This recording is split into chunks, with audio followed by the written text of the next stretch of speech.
Welcome back. This is turning out to be a landslide in Delhi. It is even higher than what Sheila Dikshit, we are told, got. She got 51 seats at her best. The Aam Aadmi Party is now up to 54. BJP 11, Congress 1, others 1. Congress being decimated, but so is the BJP. And that really is the story of the moment. As of now, we thought that the decimation would be just of the Congress, but it's also of the BJP. And I want to just tell you, the kind of BJP stalwarts who are trailing at the moment include their chief ministerial candidate, Kiran Bedi. Dipankar Gupta, you've joined us with a short breakfast break.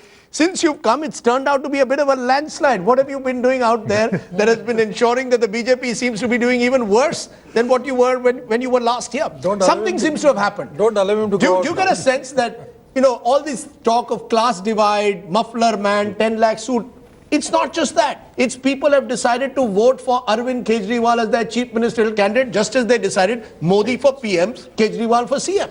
Yeah, as we've been discussing this earlier, this class divide thing has really been overdone. It's overdone. It's overdone. So is the rural-urban divide, may I say. Yes, I agree. Rural-urban divide also goes out of the window. No, but you just think of it. Once the Pankaj and I completely agree. Okay, good. For example, this Mehrauli business. Mehrauli is not really rural at all. I mean, Mehrauli was a place that was settled initially for refugees from Pakistan.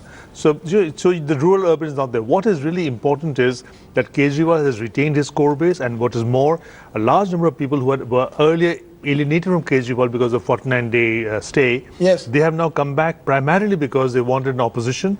Number two, Kejriwal apologized. Number three, the winning slogan of Pass Saal Kejriwal assured them of some permanence. The reason I'm asking you this, Dipankar, is look at those numbers now. 67 out of 70 we've got. But I want you to look at that low-income group that I'm giving. In that low-income group, AAP is leading in 25, BJP in 4, others 1. Should I not look at that? That this is this is also the revenge of the underclass. No, but this is what about the upper income group? This is the point. No, I know. No, but this is the point I've been making to you. Yes. That the BJP, that AAP was able to consolidate its position with the lower class, and that was its core constituency. Yes. And that happened because of 49 days and 2 nights sleepover.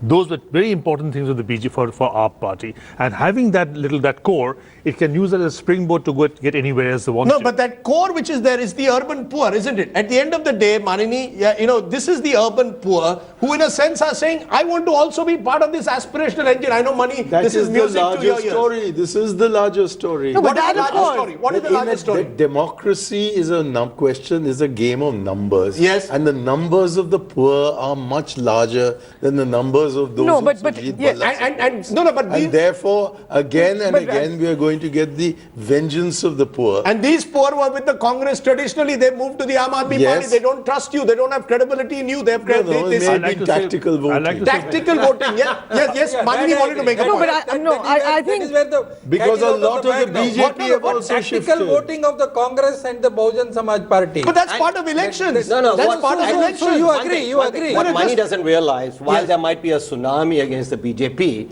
the Congress has been submerged, dead. Yeah, I know you're exulting in that, but my point is that while the Congress, the numbers speak for themselves. Exactly. The Congress. You seeing the same numbers just that I one have. second. I've got the same interpretation as you have. Yes, one by one. One by one. Just respond? Yes, please do. The Congress has certainly lost a huge number of voters. Yes. But so has the BJP. And they've gone in favor of people who talk a language that is more akin to mine than akin to you. And therefore, I'm quite delighted. And I believe there's a larger story here. Yes, Manini, this is the problem. Of course, there is we all know that India is a class-ridden society, and the poor have voted overwhelmingly for the Aam Aadmi Party. But the most significant thing is that even middle class and even the elite have voted for him. And I think one section of people have definitely voted. Some of them have traditionally been anti-BJP and they may have shifted from the Congress, but there's another section, a very key section. Yes. They want to give a wake-up call. I mean, the idea of this all-powerful leader was not very palatable to Indians, and especially when Mr. Modi showed no signs of humility, the 10 lakh suit added to it. No, is it the attack on churches? I want to bring attack on churches. I have an aunt, and I'm going to make this confession. I have an aunt who voted for Narendra Modi in the May elections. She rang me up and said, I'm not voting for the BJP. I said, why? She said, why hasn't the Prime Minister spoken out when there have been attacks on churches? She's gone to a convent school. Her vision persecution of Christian missionaries appears to be very different to the ruling party. Yeah. Do you believe these are all issues? Oh, which are- huge. That played a huge role for the middle secular- class. I think people like Mr. Bhalla, who were rooting for Mr. Modi openly for the last 2 years, they kept on saying that the Hindutva agenda is over. Mr. Modi is a development man, the RSS and the fringe elements. But the fringe elements have been doing all the talking to the extent that we think the development agenda has become a fringe aspect of the Modi government. And Mr. Modi is, unlike Mr. Manmohan Singh, Yes. is a extremely communicative to the point of being a garrulous prime minister. He has 5 rallies in Delhi. He talks about Bazaru opinion polls. He could have said one word that in this city, which is a microcosm of India, every religion has a place and everybody. He could have said one line. He refused to. Can I bring you, Chetan, because you've written, and then I'll bring Dipankar. Do you believe that Mr. Modi should have spoken out on these issues, somewhere the upper middle class? Because as we are seeing, higher income groups which voted with Mr. Modi are saying, Mr. Prime Minister, we want you to speak on these issues. No, and you know the youth that the where he went to SRCC and that whole youth that went behind Mr. Modi Yes. in the social media created a lot of public opinion. Yes. They feel very let down by Yes. these things because this generation is not as communal as perhaps the previous ones were, and they are looking at a person who will look. I think he always justified it by saying, "I'm not going to talk about them because it only encourages them." But even at a broader level, he may not have taken personal. Actual people, but at a broader level, he had to make it clear that this is. I don't know why the BJP doesn't do it because the hardline voters are with the BJP anyway. So they are. Where do they? They will not go anywhere else. Just a minute. Let me bring in Dipankar on that. Dipankar, are these issues or are these extraneous issues when they voted? We are now very clear as we look lower income areas. As you said, Arvind consolidated his support there. High income areas and middle class is where we are seeing. We thought Kejriwal would have a tougher time. Why are these issues that the Prime Minister must speak out when churches are attacked? Do they influence middle class voters, upper middle class voters? Well, they do influence them, but I think the larger picture is that when Modi doesn't speak out the way he should, yes, or when he doesn't take certain positions the way we think he should, the upper middle Yes. class or middle class people believe that there should be an opposition to this man. That's Just what getting you away think with it's everything. more of that. He's Yes. getting away with everything. Seshadri Chari, are you going to use this program as a wake-up call? May I just say one more Yes, thing? please. And that is this, that people don't necessarily vote for somebody. Most often they vote against somebody. That's an And interesting point. And that is the issue that we must keep in mind. So you Because think very often we talk so about... you think it's a vote against Against also? is always against. Nobody really votes for anybody. You never get a protest out on the streets because we agree with the dam well made. We get a protest out on the street when we say the dam is badly made. Yes. No, it's true. There are some elections where people vote against somebody and not for somebody. But I think in this election, it's not the question of voting against somebody. People have voted for Arvind Kejriwal. Let us give him the. Are you going to They concede have. on this program that the Prime Minister of the country must speak out the next time a church is attacked? Yes or no? It's too. No, I want to hear. No. I think it's should not too speak out. early. Why? If there are 5 church attacks, if there are 5 church attacks, why wouldn't you speak against them? It's not for the Prime Minister to get involved in all these things. Let the Prime Minister do what he is expected to do. No, but you see...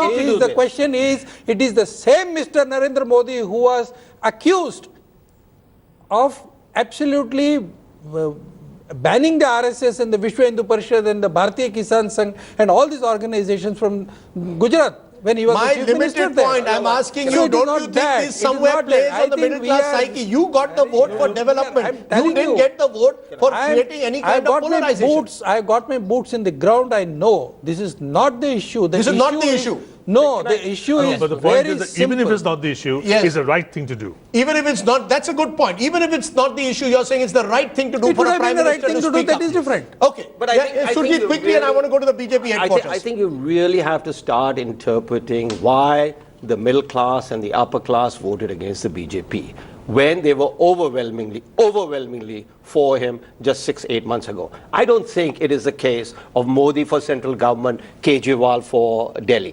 That doesn't explain anything. What does explain is the anger of the middle class, the anger of the upper class, Disillusionment. and if you will, the anger Is of it the a poor. Delhi-specific anger or is it an urban anger? Is that This the would worry be- for the BJP? This would be a mega mistake on top of the mistake they've already made in this election to think this is Delhi-centric. This is not Delhi-centric. This is a wake-up call, which is exactly the right thing for Modi to speak out. As Chetan just said, if a temple was attacked, would you say that? Is that the same feeling in a Mumbai where you come from or a Bangalore that the Prime Minister must speak up? The Prime Minister must speak up. The Prime Minister is floating. He's floating. He's not. You know, you see Kejriwal, they're watching a movie in the 2 days counting. You get pictures of him watching Baby or whatever. Mr. Modi was like that. He was the chai wala, which was the famous, which got him into power. And now suddenly he's turned the media of the country into his personal showreel. I mean, he wants to project himself as this great leader, which is very Indira Gandhi, very North Korea. It's disconnected. That's not... Mr. Modi used to have that connect. Has he ever gone to SRCC after he's won? Has he gone to any college and said thank you to the people, to the youngsters who rallied against him? Has he opened more seats in Delhi University, for example? Why has he gone to Fiji? Matter of fact, the education ministry...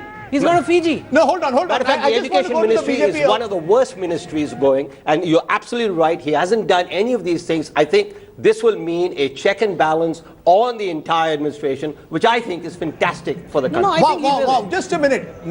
Few months ago, the man was walking on water. Today, we are engaging in some kind of Modi bashing Sunday, not by me. It's being done by Surjit Bhalla. Mark my words, Surjit Bhalla and Chetan Bhagat are leading the... We are analysts. So therefore, we are analysts. So therefore, Mr. Modi, you're watching headlines today. It is some of his supporters, yes, who at the moment are some of those... We are supporting anybody who's good, and I think anybody who thinks that I can run a fan club and people are going to be in my fan club, that's Surjit and I will be doing our democratic duties a disservice. We're doing ourselves a disservice. As a supporter of Modi, I still agree with these two supporters. Yeah, they know what is constructive feedback. They know what is constructive feedback and what is bashing. Okay, I'm going to look at it, and maybe I'm going to give a plug for my book, 2014, the election that changed India. Maybe we need to write a sequel. 2015, the election that changed Delhi for now.